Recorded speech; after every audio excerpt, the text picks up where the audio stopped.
సమావేశంకి ముఖ్యంగా ఏదైతే లంబాడ సంబంధించిన నాయకులు ఆదివాసీ తెగలకు సంబంధించిన సోయం బాబురావు గారు మాజీ ఎంపీ, అలాగే తెల్ల వెంకట్రావు గారు మా ఎమ్మెల్యే గారికి మరి వాళ్ళు చేస్తున్నటువంటి ఆరోపణల పైన మా ఆదివాసీ ప్రజాప్రతినిధుల పైన బెదిరింపులు చేస్తూ ఉన్నారు. మరి ఈరోజు మేము అందరం కూడా ఆదివాసులం ఇక్కడ ఏకతాటిపై వచ్చి ఈ భద్రాద్రి కొత్తగూడెం జిల్లాలో మా ఆదివాసీల పైన ఒక నియోజకవర్గంలో ర్యాలీలు కానీ, జిల్లా కేంద్రంలో ఒక ర్యాలీలు కానీ, ధర్నాలు కానీ ఏర్పాటు చేయాల్సిన అవసరం ఉందని చెప్పేసి ఈ సందర్భంగా తెలియజేస్తూ ఉన్నాం.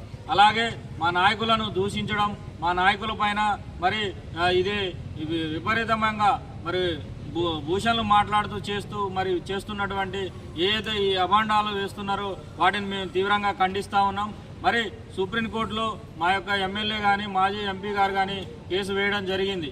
మీకు ఏదైనా ఉంటే, మీకు సంబంధించిన విషయాలు ఏదైనా ఉంటే కేసులో అక్కడ మీరు ప్రొడ్యూస్ చేయాలి తప్ప ఇక్కడ మా నాయకులను బెదిరించో లేకపోతే మా జనాభాను మరి మేము ఎక్కువ ఉన్నా ఏమైనా చేయగలమనే ఒక ఆలోచనతో మాత్రం చేస్తే ఈ యొక్క ఆదివాసీ సమాజం చూస్తూ ఊరుకోదని చెప్పేసి ఈ సందర్భంగా లంబాడ నాయకులకు నేను తెలియజేస్తా ఉన్నా.